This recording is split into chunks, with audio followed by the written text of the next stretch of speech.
देर किसी को बैठ के सुनना सबसे बड़ी बात ये होती है, क्योंकि जब वहाँ पे हम बैठ के किसी को सुनते हैं तो उतना पेशेंस रखना पड़ता है, ये मुझे लगता है। और एक्चुअली मैं 26 साल की हूँ।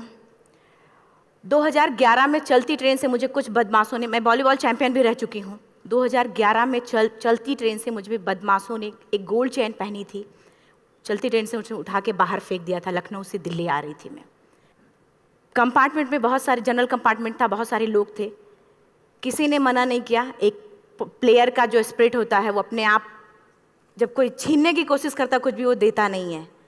तो मेरे में भी था, मैंने मना किया और उन्होंने मुझे चलती ट्रेन से, वो 4-5 थे, उन्होंने बाहर फेंका। दुर्भाग्य ये था कि उसी समय दूसरी ट्रैक से ट्रेन आई और मैं उस ट्रेन में टकराई, फिर नीचे गिरी। दोनों ट्रेनें निकल गईं। कुछ देर बाद मैंने हाथ को ऐसे रख के उठने की कोशिश किया तो देखा कि मेरा पैर कट चुका था।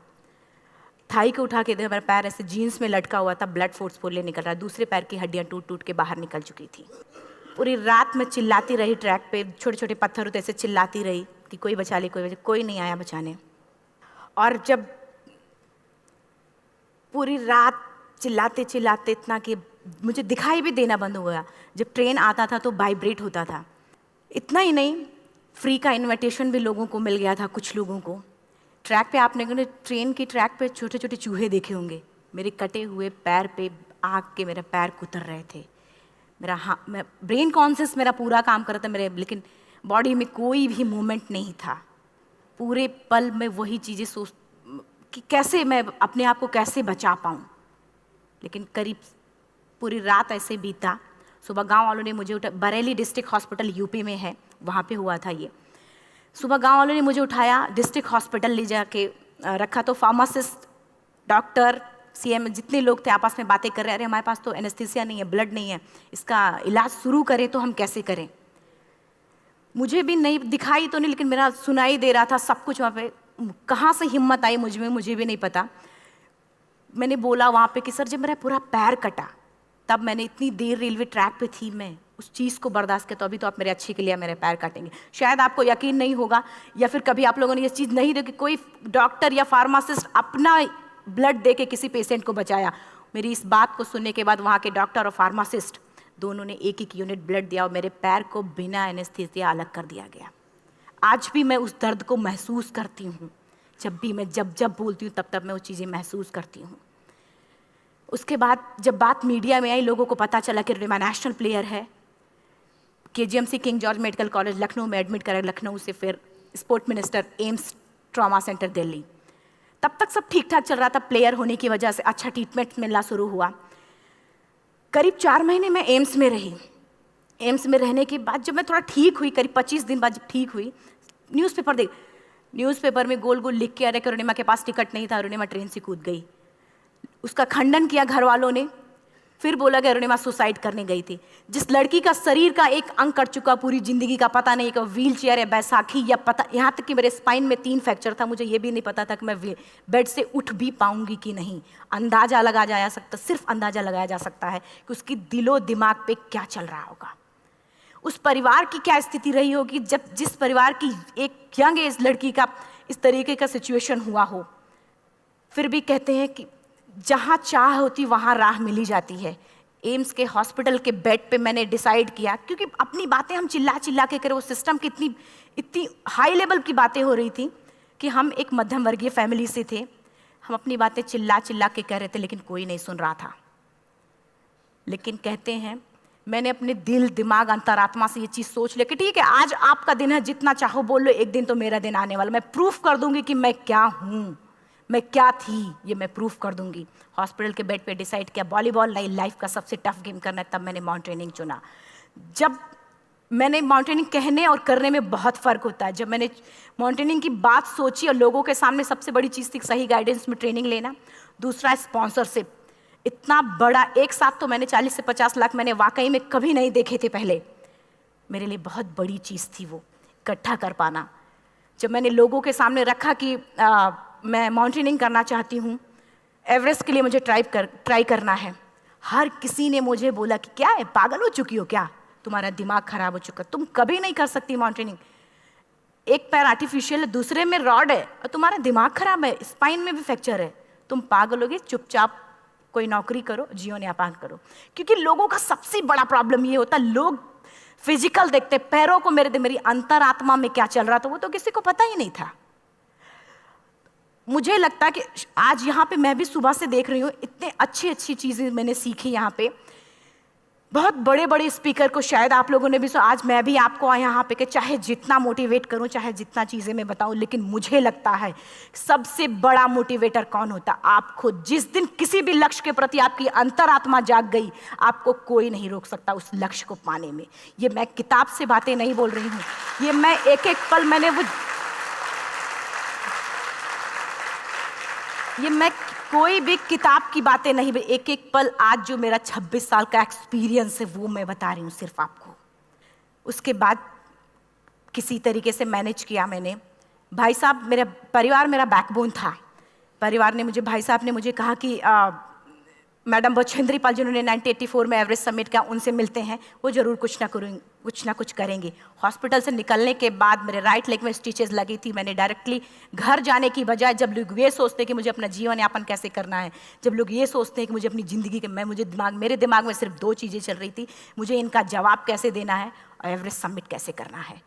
फर्स्ट तुरंत गए बछेंद्री मैम के पास। जब मिले, मैम ने फर्स्ट टाइम जब मुझे देखा तो उन्होंने कहा, अरुणिमा, उनकी आंखों में आंसू आ गए। उन्होंने बोला, अरुणिमा, तूने ऐसी हालात में एवरेस्ट जैसे दुरूह पहाड़ के बारे में सोचा तो तूने अपने अंदर तो एवरेस्ट फतह कर लिया, अब तो सिर्फ लोगों के लिए। मेरे परिवार को छोड़ के बाहर की पहली ऐसी महिला थी जिन्होंने मुझ पे भरोसा किया था कि हाँ अरुणिमा, तुम कर सकती हो।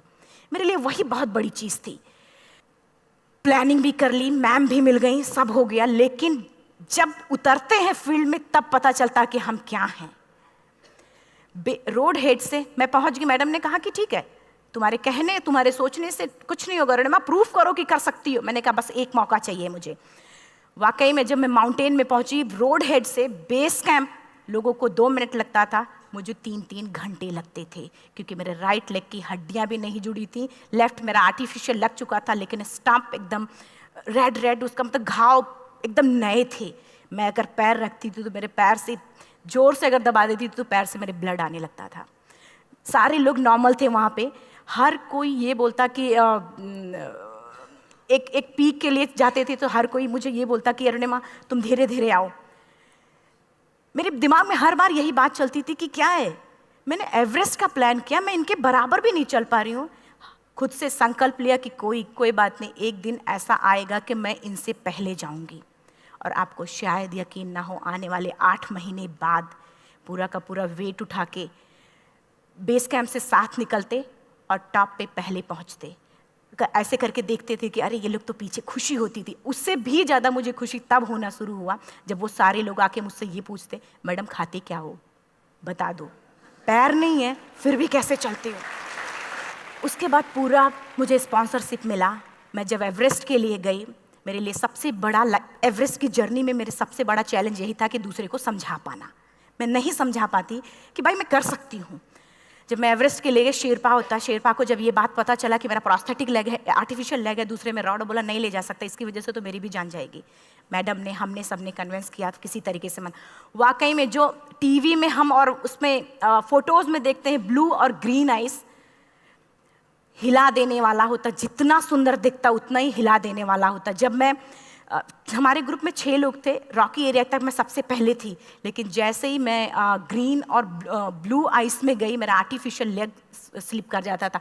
फ्रंट पॉइंटिंग से, जब मैं फ्रंट क्रैम्पोन से फ्रंट पॉइंटिंग मारती थी, लेफ्ट से पेन होता था तब भी करते, लेकिन आर्टिफिशियल जैसे फ्रंट पॉइंटिंग मूव हो जाता, मेरा पैर ही मूव हो जाता था। शेरपा मुझे बोला नहीं हो सकता अरुणिमा, ज़बरदस्ती मत करो। मैंने कहा कुछ नहीं, ये मेरा पैर है, मैं जानती हूँ कैसे चलेगा।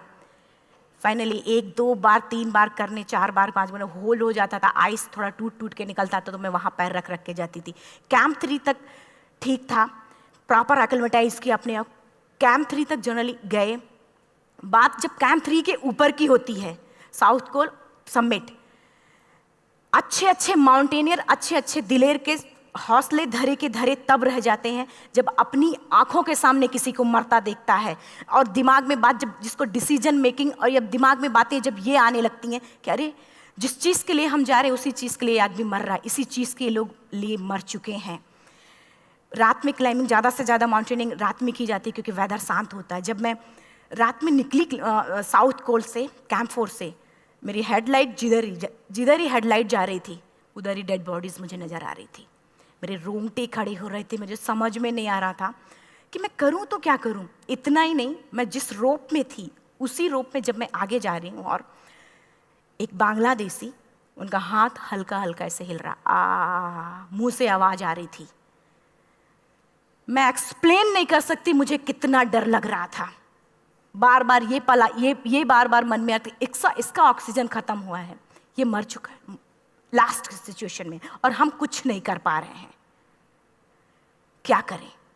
उसके बाद मैंने 10 से 15 मिनट सिर्फ मैं वहाँ खड़ी रही। मैंने सिर्फ इतना बोला कि अगर आप सभी में से सभी ने एवरेस्ट सबमिट कर लिया तब तो ठीक है, अगर नहीं सबमिट किया है मैं सबके लिए एवरेस्ट सबमिट करूँगी और जिंदा वापस जाऊँगी। क्योंकि जैसा हम सोचते हैं हमारी बॉडी उसी तरीके से जनरेट करना शुरू करती है। मैंने डेड बॉडी, क्योंकि जा ही नहीं सकते थे किनारे से, उसी रोप में वो एंकर है, डेड बॉडी को लांगी और लांग के जाना शुरू किया।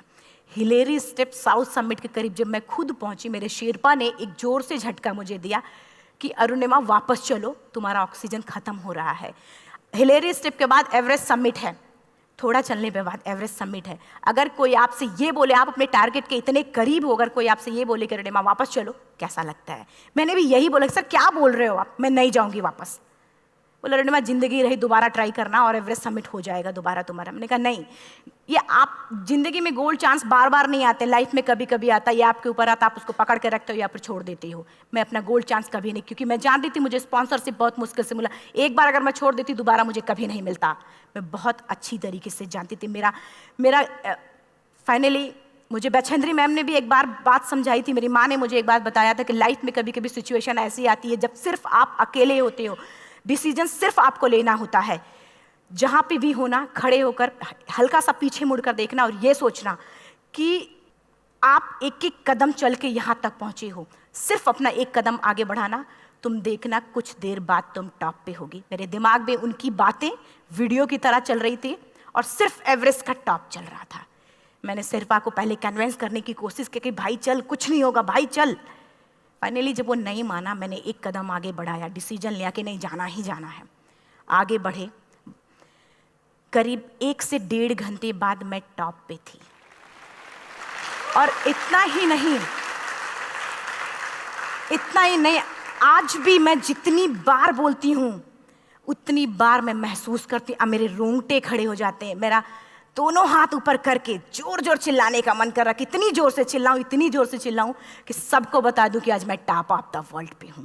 उन लोगों को बता दूं जो लोग ये सोचते हैं, लड़की, दूसरे विकलांग, तीसरे मिडिल क्लास में, जो लोग एक बार हार के फिर दोबारा लड़ना नहीं चाहते, जो लोग हारने के बाद सोचते हैं कि हम दोबारा कुछ कर नहीं सकते, उन लोगों को मैं चिल्ला चिल्ला के टॉप से बताना चाहती थी कि नहीं, आप सब कुछ कर सकते हो, सिर्फ एक सोच की विकलांगता, हैंडीकैप आदमी यहाँ से होता है, यहाँ से नहीं। अगर यहाँ से जो आदमी विकलांग है तो नॉर्मल आदमी भी विकलांग है, जो अगर यहाँ से विकलांग है।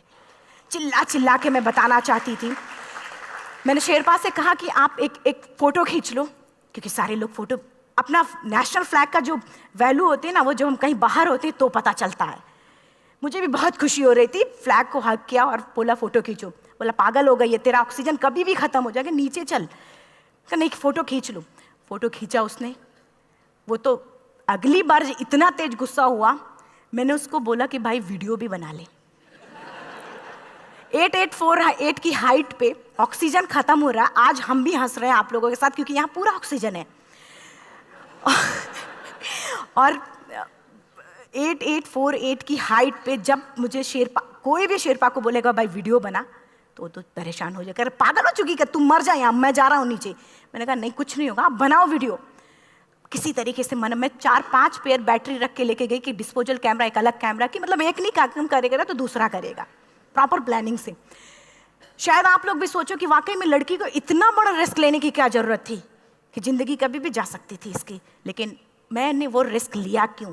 क्योंकि मैं चाहती थी, कहीं ना कहीं से मेरे भी दिमाग में ये बात आ चुका था कि मैं जिंदा वापस ना जाऊं।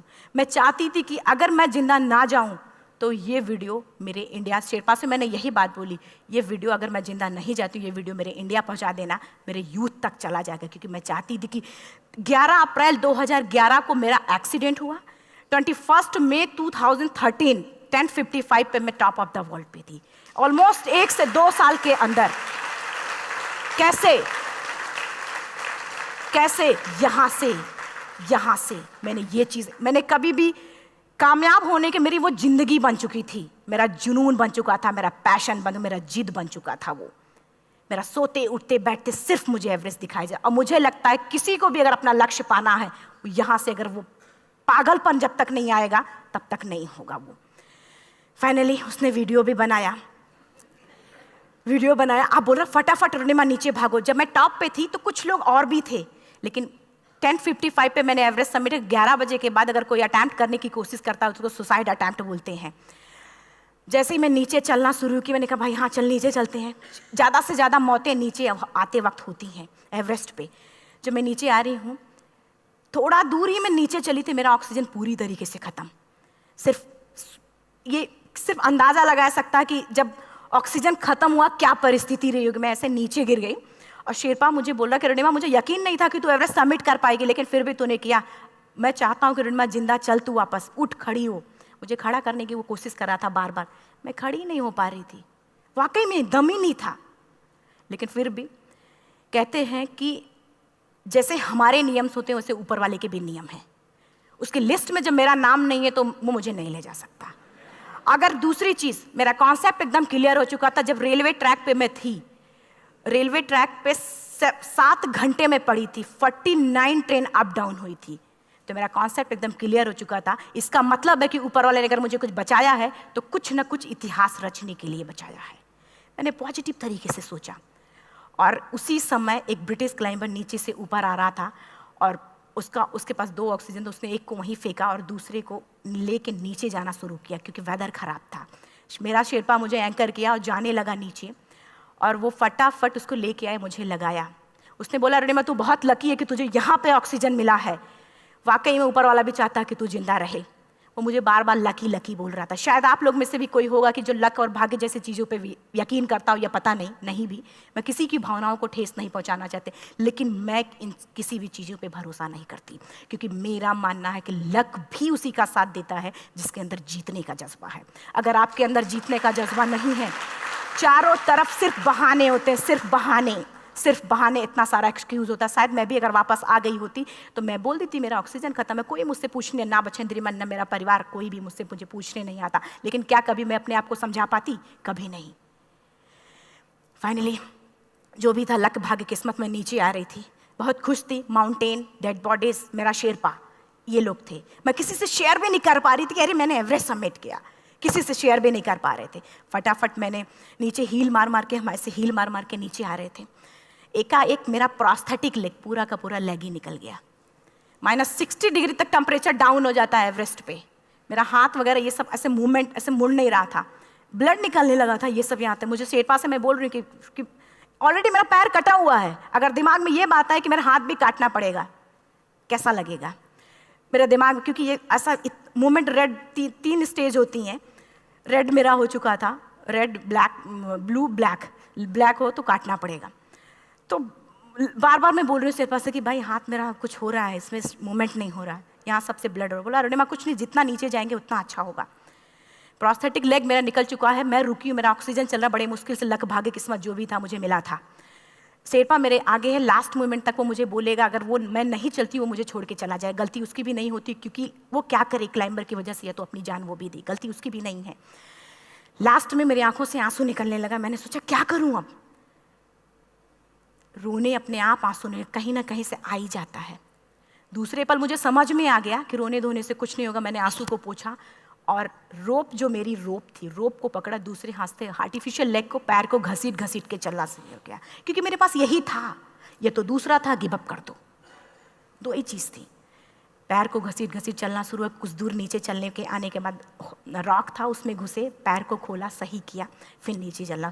Camp 4 to summit to camp 4 3500 feet है, और इसमें टोटल जनरली लोग 16 से 17 घंटे में सबमिट कर लेते हैं। मुझे टोटल 28 घंटे लगे थे। हर माउंटेनियर, चाहे बाहर का या फिर इंडिया का, हर किसी ने ये मान लिया था कि अरुणिमा जिंदा वापस नहीं आएंगी। हर किसी ने ये चीज़ मान लिया था। लेकिन मुझे लगता, जब मैं वापस साउथ कोल पहुंची, जब मैं टेंट का जिप खोला, मैंने हर किसी ने कहा कि अरे तू यहाँ है, हम तो सब सोच लिए थे तू चली गई। हर किसी ने ये बोला था। फिर सब खुशी मना रहे थे हम सब। देखिए, ये सब बताने का मेरा सिर्फ एक मकसद था कि सब कुछ हम में है, हम जैसा चाहें वैसा कर सकते हैं। ऑलरेडी टाइम हो चुका है। मैं एक चार लाइन की पंक्ति सिर्फ बोलूँगी। मैं एक्चुअली, मेरा एम है कि मैं वर्ल्ड के जो कॉन्टिनेंट हैं, कॉन्टिनेंट के हाईएस्ट पीक समिट करूं। एशिया का एवरेस्ट हो चुका है, अफ्रीका किलिमंजारो हो चुका है, यूरोप का एल्ब्रूस हो चुका है। 23 नवंबर को मैं जा रही हूँ ऑस्ट्रेलिया हाईएस्ट पीक के लिए। बस आप लोगों की गुड विशेस चाहिए। और 4 लाइन, अभी तो इस बाज की असली उड़ान बाकी है, अभी तो इस बाज की असली उड़ान बाकी है, अभी तो इस परिंदे का इम्तहान बाकी है, अभी अभी मैंने लांघा है समुद्रों को, अभी तो पूरा आसमान बाकी है। Thank you so much, thank you.